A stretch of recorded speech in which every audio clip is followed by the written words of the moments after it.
বাদশাহ হারুনুর রশিদ তিনি বিশাল বড় এক রাজ্যের মালিক ছিলেন। তারা অনেক মন্ত্রী ছিল, এমপি ছিল, উজির ছিল, নাজির ছিল। তিনি লক্ষ্য করে দেখতেন মন্ত্রীরা মাঝে মাঝেই তার কাছে আসে, নিজের ব্যক্তিগত কারণে বিভিন্ন জিনিস চায়। ও বাদশাহ, আমার এই জিনিসটা দরকার, আমাকে দেন, আমার এই জিনিস দরকার, আমাকে দেন। রাজা তখন তাকে দিত।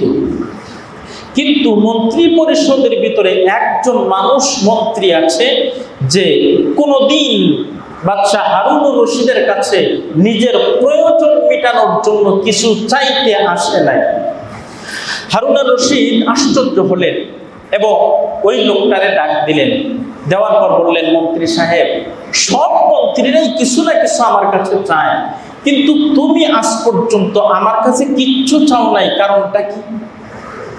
এই জন্য আমি মানুষের কাছে কিছু চাই না, তবে এমন একজন আছে যার কাছে চাইলে তিনি সব সময় খুশি হয়। বলেন তো তিনি কে? আল্লাহ। আল্লাহর কাছে চাইলে আল্লাহ খুশি হয়, না চাইলে আল্লাহ বেজার হয়। আর মানুষের কাছে চাইলে মানুষ বেজার, না চাইলে খুশি। এই জন্য তিনি বলেন, আমার কোনো কিছুর দরকার হলে আল্লাহর কাছে চাই, মানুষের কাছে না। বাদশাহ এবার বলল, আমি তোমাকে আজকে অর্ডার করলাম, আমার কাছে কিছু তুমি চাও, যা চাইবা আমি হারুনুর রশিদ কথা দিলাম তোমাকে তাই দিব। মন্ত্রী এবার বলেন, বাদশাহ, আমি তো আপনার কাছে কিছু চাইবো না, কিন্তু আপনি যেহেতু অর্ডার করেছেন কাজেই এখন আমাকে কিছু চাইতে হবে। তাহলে ভালো করে শুনুন, আমি আপনার কাছে কি চাই।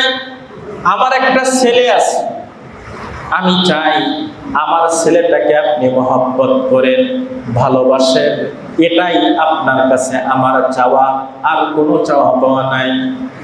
হারুনুর রশিদ বললেন, কি এমন জিনিস চাইলাম?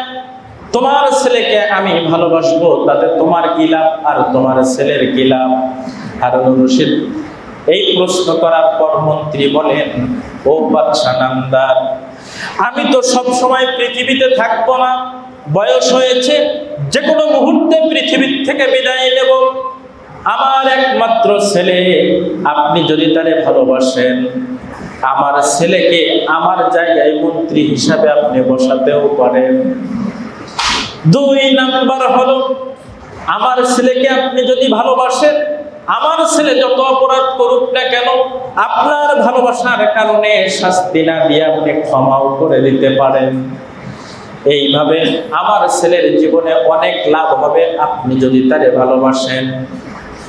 চিন্তা করেন, একজন বাদশা যদি সাধারণ একজন মানুষকে ভালোবাসে, তাহলে সে অপরাধ করলেও ক্ষমা করার সম্ভাবনা আছে।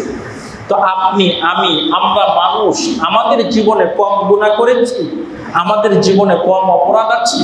যত গুনাহ করি, যত অপরাধ করি না কেন, কোরআন তেলাওয়াতের মাধ্যমে আল্লাহর ভালোবাসা যদি আপনি আমি অর্জন করতে পারি, ওই আল্লাহ পাক রব্বুল আলামিন আমাদের জীবনের গুনাহগুলো মাফ করায় দিতে সেকেন্ড দেরি করবেন না। সুবহানাল্লাহ।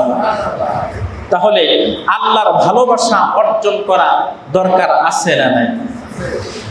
এবার কোরআন মাজিদ তেলাওয়াতের 3টা লাভ, তার 3 নাম্বার হলো, কোন মানুষ যদি কোরআন তেলাওয়াত করে প্রতিটি হরফে সে 10টি করে নেকি পায়। ভালো করে খেয়াল করে, কোরআনুল কারীম এমন একটি কিতাব, যেই কিতাব তেলাওয়াত করলেই হরফে 10টা করে নেকি। পৃথিবীতে বইয়ের অভাব নাই, বাংলা বই আছে, ইংরেজি বই আছে, আরবি বই হাজার হাজার আছে, এমনকি হাদিসের বইও আছে।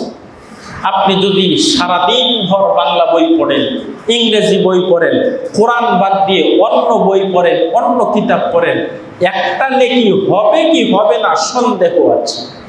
কিন্তু কোরআন এমন একটি কিতাব যেটা তেলাওয়াত করলেই নেকি, তেলাওয়াত করলেই নেকি। পয়গম্বরে আলম বিশ্ব নবীজি বলেন, ও দুনিয়ার মানুষ, তোমরা যখন কোরআন তেলাওয়াত করবা, একটা করে অক্ষর তেলাওয়াত করলে 10টা করে নেকি পাবা। লা আকুলু আলিফ লাম মিম হারফুন বাল আলিফুন হারফুন ওয়া লামুন হারফুন ওয়া মিমুন হারফুন। আল্লাহর নবী বিশ্ব নবীজি বলেন, কোরআনের শুরুতে সূরাতুল বাকারার ভিতরে একসঙ্গে 3টি অক্ষর আছে যেগুলোকে বলা হয় হরফে মুকাত্তাআত, আলিফ লাম মিম। অনেকেই ভুলবশত এমন চিন্তা তোমরা করতে পারো, এইগুলোতে যেহেতু জবর নাই, জের নাই, পেশ নাই, তাহলে হয়তোবা এই 3টা অক্ষর মিলে একটা অক্ষর, 3টা তেলাওয়াত করলে হয়তো 10 নেকি পাওয়া যাবে।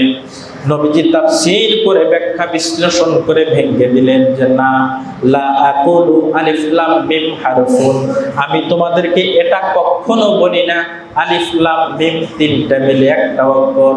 বাল আকুলু, বরঞ্চ আমি এই কথা বলি আলিফুন হারফুন, আলিফ হলো একটা অক্ষর, ওয়া লামুন হারফুন, লাম হলো একটা অক্ষর, ওয়া মিমুন হারফুন, মিম হলো একটা অক্ষর।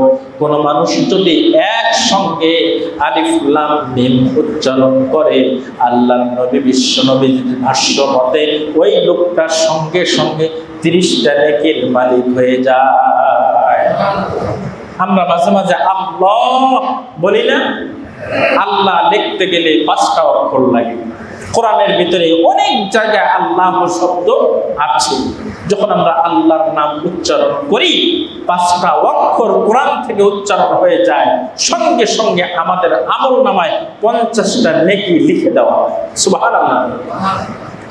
কিয়ামতের দিন তো একটা নেকির জন্য মানুষ দৌড়াদৌড়ি করবে, ছুটাছুটি করবে।